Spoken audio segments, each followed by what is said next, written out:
It's been a while because it's raining all the time, but had a couple decent days, at least 4 or 5 hours I could do some outside work and not get everything soaked. But we're camping for a few weeks out at the bunkhouse, and we've always talked about having a window here and here, but we've kind of decided that that window's enough. So I didn't include everyone on the manufacture of that. I posted some pictures in the post section of this channel, but essentially went to a building salvage supply and found a little 6-light window sash, the bottom section of window sash, and I made the casing for it, and made the screen frame, which you can see, got that screened and put in, and I'll show you on the inside. It's a little tricky to film in the bunkhouse, but you can see the casing and the salvaged window. I need to reglaze that, but I chose to get this in and sealed up because of the weather, and then I can come back and do other things when it's not raining. Got some insulation to do here. We also brought my wife's fish camping, but here's the window. Got an issue there. We got to get that sorted out. But anyway, I got it hinged and framed, and like I said, I'll glaze that once all the work's done.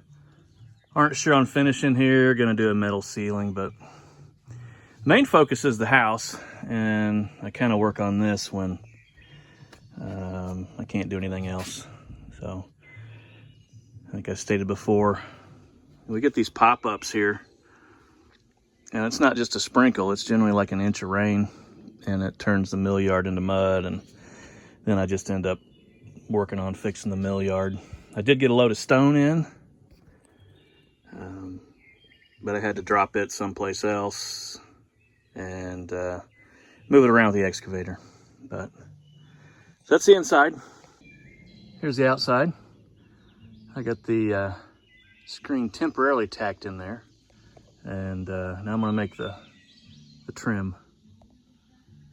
That's what I'll work on today, and hopefully get that done and get it stained. I was going to do as my buddy says, gay it up and use some oak and finish it like a gun stock because it makes a great color. And then I realized I'm majoring in the minors. Let's just get this thing done and hit it gray like the rest of the building. So, but I'm going to take you through making the trim as I do it.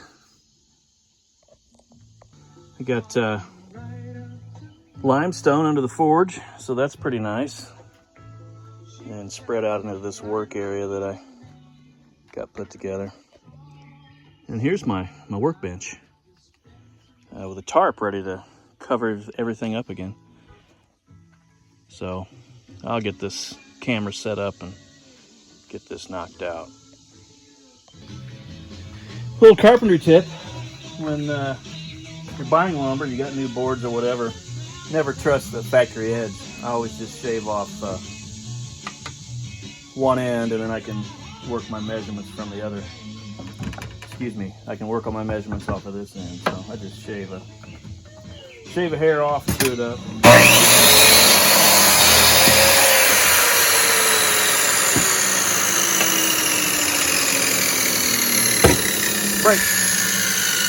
Break. There we go. There we go. Old saw. But yeah, you can pull all your measurements off of that.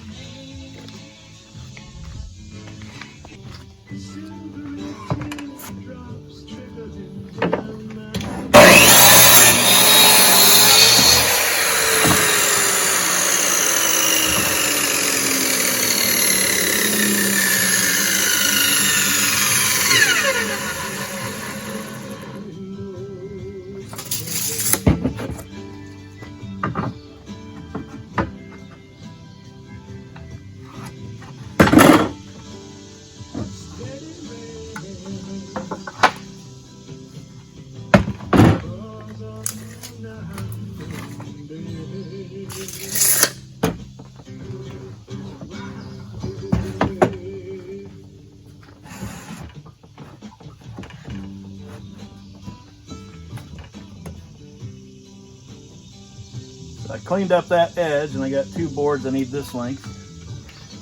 And then I'm going to use my fingers to feel that flush cut edge, and then I'm going to trim these both at the same time. So they are both the same length at the same time.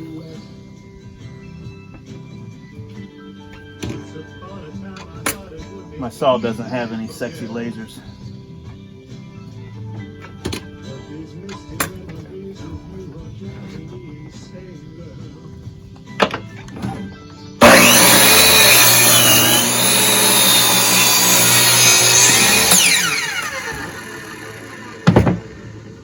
Okay.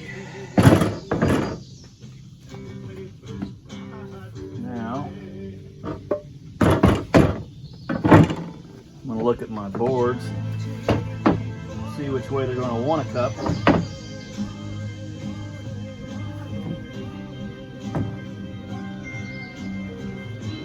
The outside.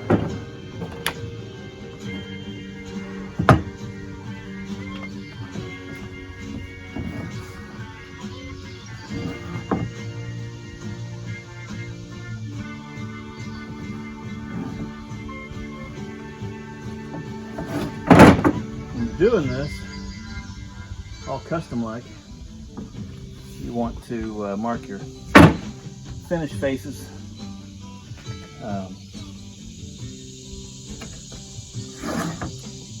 especially the way I'm going to do it. I do some goofy things in the trim. I like green and green stuff. I like some kind of Asian look, but I'm going to put a taper on these 2 side pieces. So, and that top taper shouldn't be, in the aesthetics, shouldn't be wider than the your header piece. So 3.5. So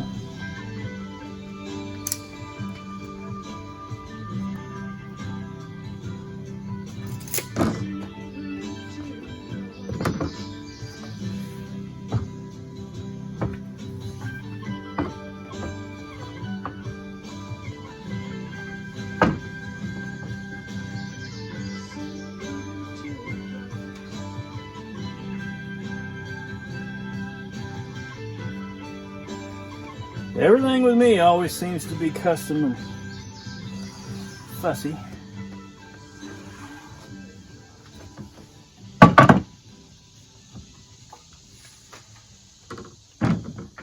One side, and then this side. 1, 2, 3.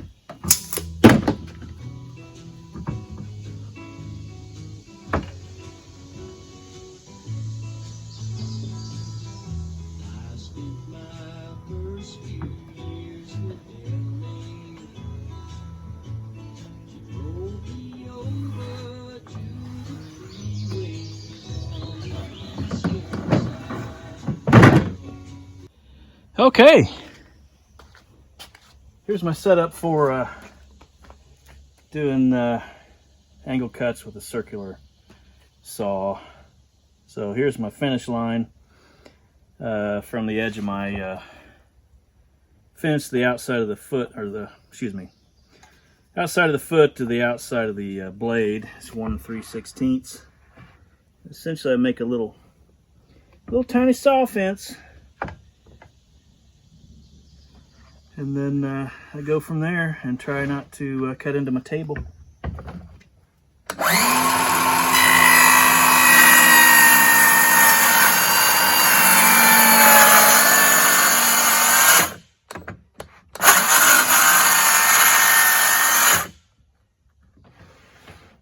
It's always exciting around here.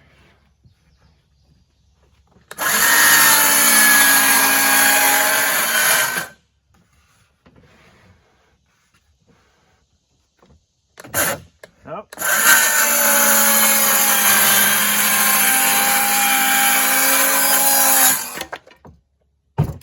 And like that, I got my angle cut there.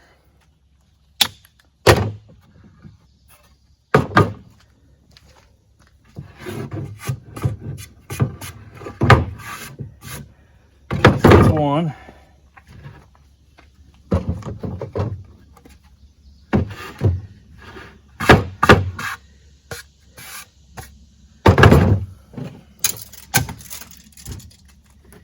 So I'm going to lay that out again.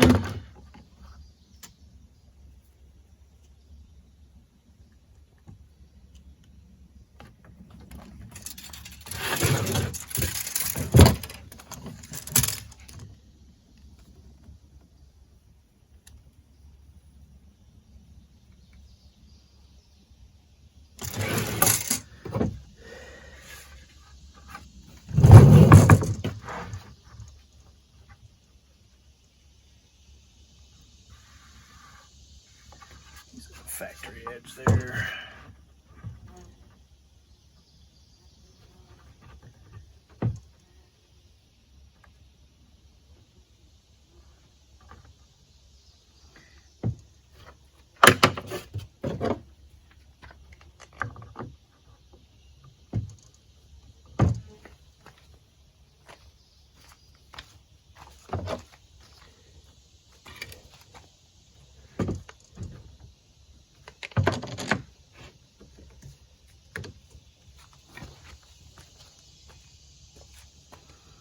Now here's where having all the protective devices on your saw is kind of a pain in the ass, especially when you're coming on a corner like that.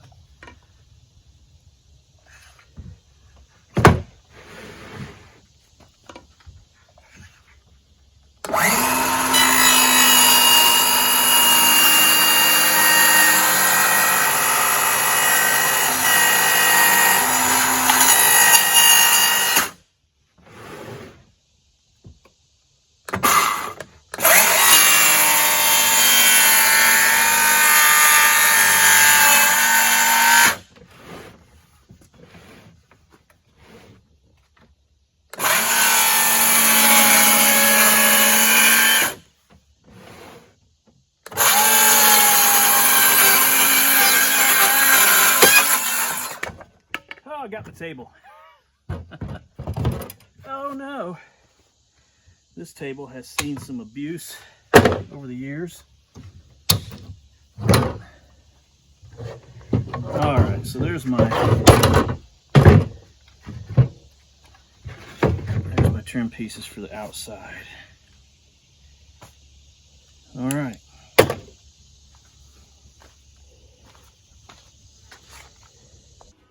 Okay, when I do a windowsill, I give it about 2 degrees for water to run off. And when you got a piece of trim coming down on that, you need to give it that same 2 degrees. So cant the saw a little that way.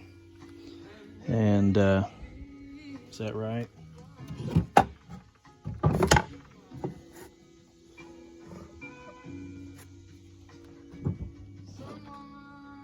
No. That way. So one of these boards is kind of easy to do. Maybe. I get a little confused sometimes. Well, in my this is the challenge of making videos and being critical. You just got to focus on the camera, and then you got to focus on what you're actually doing and try not to mess up. So I focused a lot, forgot to turn the camera on, so you missed that cut. But essentially, I took my cutoff portion of that, since this saw I have doesn't cant both ways. And I needed to mill the back side of the face. I take my cut off and I put the finished side against the fence, and then I can slide this wherever I want. And like, this is the back surface, which you always mark your stuff.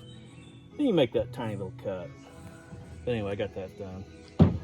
That's a trick if you're doing weird shit and angles and you want to stay true. But there we go. And 2 degrees isn't much, but it's enough to match my sill there. So, all right, I'll move on. And those are exactly the right length. And there you can see what I got going on there. So what I generally do here is I'll mark my finish cuts for the header, and then for the this bottom. Okay, so the bottom dimension of those two pieces of trim I just showed you is 30 inches. So I'm gonna go 31, and that'll give me about a 1/2 inch protrusion on each side at the bottom. And I've remembered to reset my saw from that 2-degree angle.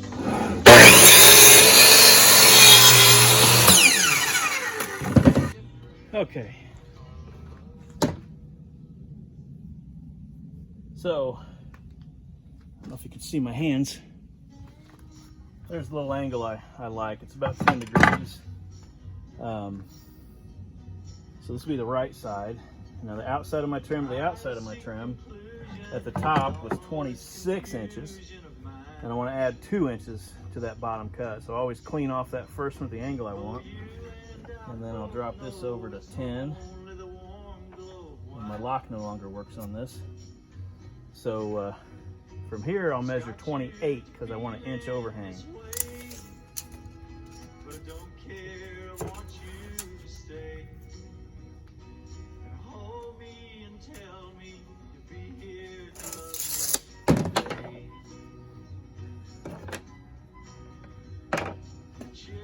So that's that. Double check here. 28. Got my angle set. And you can make this whatever you want.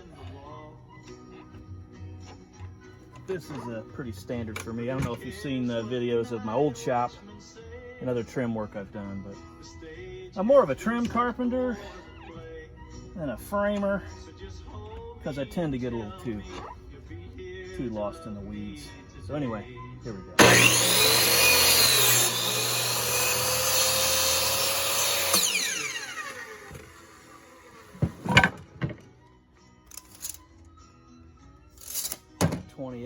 We'll go test it. Okay, some tips. Latex paint is the worst kind of paint you could use for the exterior of a building because latex is rubber and you have moisture progression in and out of a building or through wood, and if you get rain on stuff. In my past experience, I've had to wrangle more issues with latex paint than anything.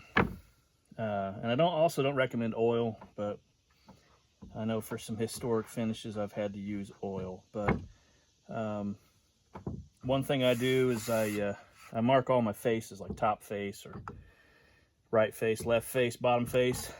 As you can see here, just a TF. I picked that up in the sign industry because you're working on the back side of things a lot. So another thing that's helpful is to prep the backside as well, because I mean, even though I use a stain, a water-based stain, you can still get some funky things go on with wood, specifically if it's on a western face. This is on a northern face, so it won't be too bad, but just my practice is I'll back coat, or I'll coat the backside. So so I'm going to flip all these over. Also, another thing I'm going to do is, you know, I used to, it's easier to route. I'm going to put a chamfered edge on these, like the other stuff you've seen that I do. And I just use the foot of the router as a hold off, and it makes a great detail. But I've made several mistakes over the years that are incredibly frustrating, especially when you go to the extent that I went to on these two side pieces. So what I found is a lot easier is to, like I said, back coat this with whatever stain I'm using. So I got my top faces marked. I'm going to flip those over now so I can put a back coat on here. And then I'll give them a coat, and then I'm going to install them. And then I'll come back with my router and do all my finish routing. It'll make sense later, but here's your prep. I'm pretty particular about painting. I've had lots of people offer to paint things for me, but I've got some serious issues trust issues, probably from my past. But I don't like blobs and drips and, you know, crap like that. So I'll just do the back, and then I'll wipe off any overage with my fingers so it's smooth and nice. And then once it's all put up and routed and put in, I'll come back and paint all that. That's a long discourse for paint prep. But hey, you've watched this far.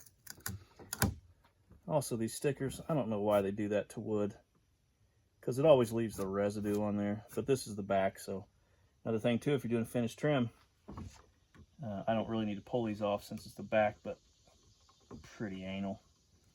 But I don't know why they do this. But I always try to put the stickers on the back of what I'm cutting. But anyway, another thing too, when you're laying out your trim and you're doing your trim, you want to look at the kind of board you got. So growth rings are growing this way, and you think that your wood would curve over time with the growth ring, but it does not. It curves opposite of the growth ring. And you don't want to see your trim cup on the face side. You'd rather it bow on the face side. And if you've ever done any painting or finished woodwork, you'll understand that. Because you don't want gaps popping up everywhere. You want that, you know, closed against your face. So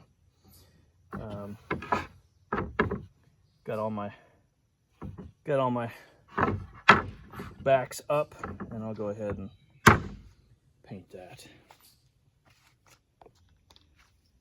Another tip too, I've had this brush for, I don't know, 10, 15 years.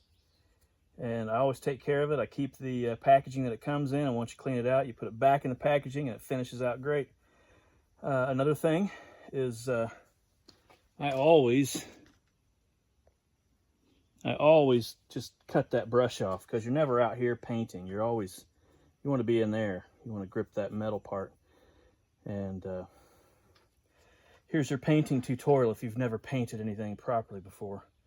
Also, with the rain I've had, instead of cleaning this brush out every time if I'm going to use it the next day, I'll wrap it up in a bag, and it keeps it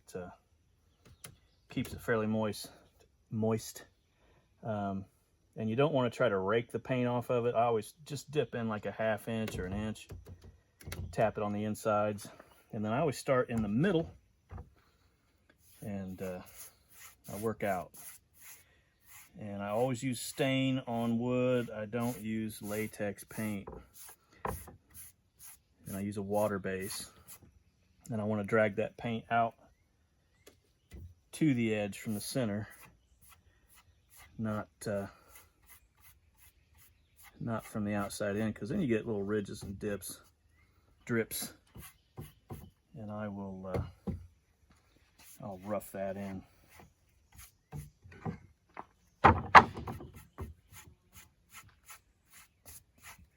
Don't be afraid to dab. Never dip your whole brush in there. Center out. And once you got all your nooks and crannies addressed, then you can come back and clean those brush marks out until you got a nice even coat. So that's that one. So there's the back of that one. And I'll stop talking, and we'll move on.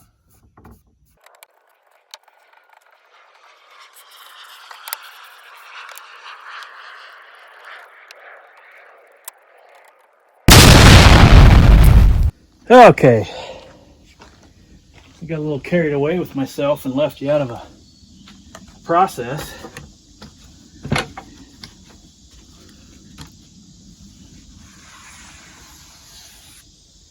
Okay, so humans generally make pretty good houses. The kind of houses that bugs and whatnot want to enter and join and be part of. So it's critical. What I've done here is I have dressed the face of the casing flush with the siding, and that's a good challenge sometimes. But anyway, what I do is I will caulk liberally where the casing meets the siding, and I'm just using latex caulk. Fill that gap.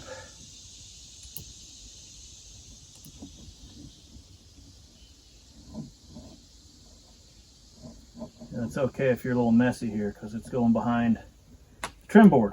So the other thing I do is I have already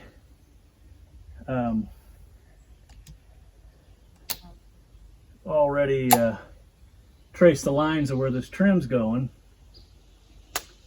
So I'll also put a fat bead on the towards the outside of where this trim's going. That way you don't get, it's like a secondary, I guess it's the primary border to keep stuff from entering your home. I don't know, some of the stuff I do is a little more old school than all the modern stuff. They got tapes and whatnot. If this were a door, I would use flashing tape and wrangle all that, but it's kind of not necessary here. I'm gonna get that other piece of trim there and go ahead and nail that in.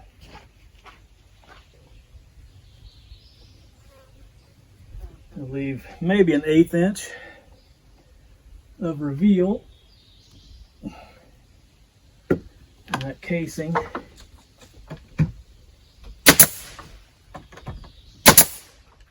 I'm going to route this so I leave my nails. A lot of times you want to drive into the casing, and that's a good thing to do. But I'm going to be routing that. I don't want to hit a nail.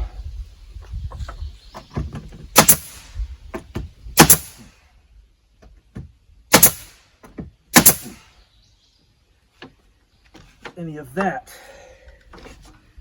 And then I'll toenail the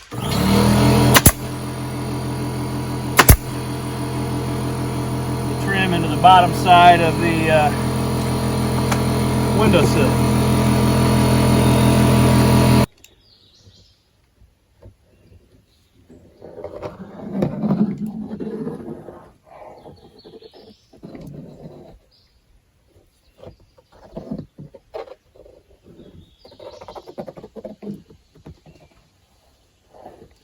You know, technically you could use glue, but that's not necessary.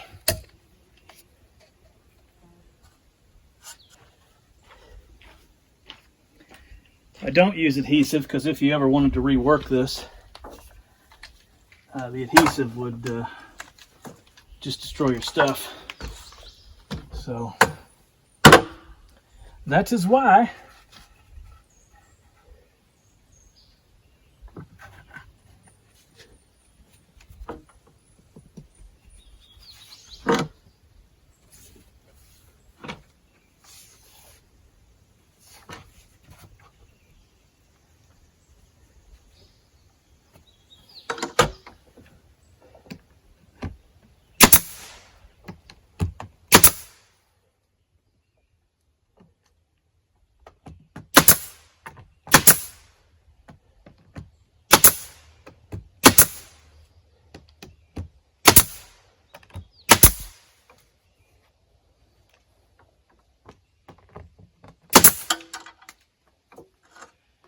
I've lost the last of my air diverter.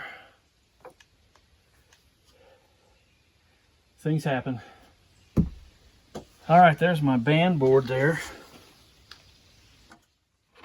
Get that primary intrusion point.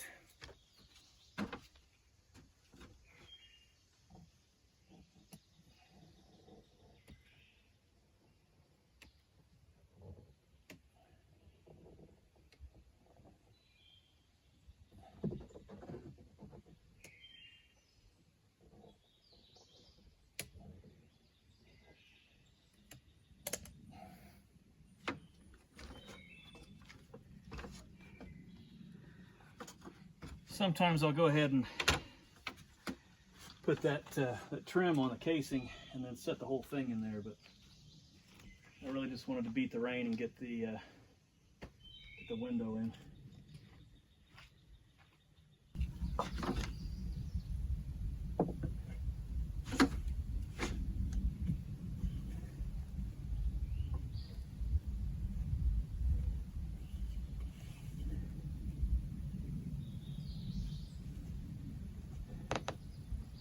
You want your top piece to be a touch proud, but not too proud,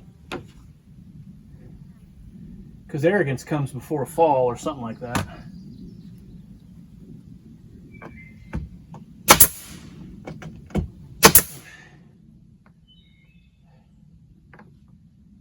And then I will caulk all around this.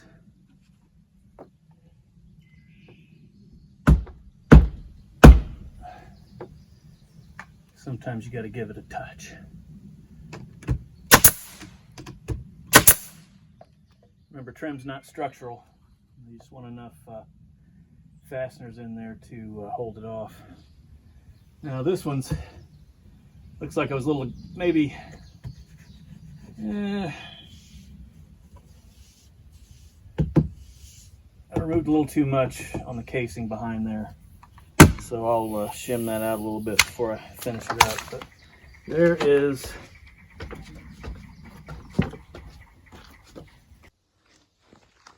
there we go. As you can see, the bunkhouse is elevated. I've got I'm going to retrim that door. I just threw the factory up there years ago, but essentially I set the window up to where eventually I'll take this top piece off, and that'll be one continuous piece across there. And this where are we at? Where's Finger? That's bad, isn't it?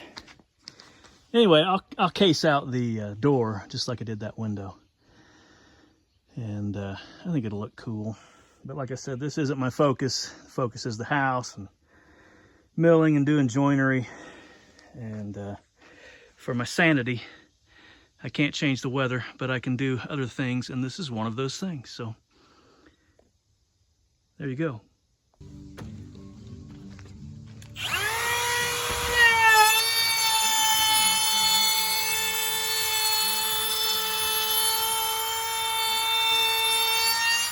So there it is.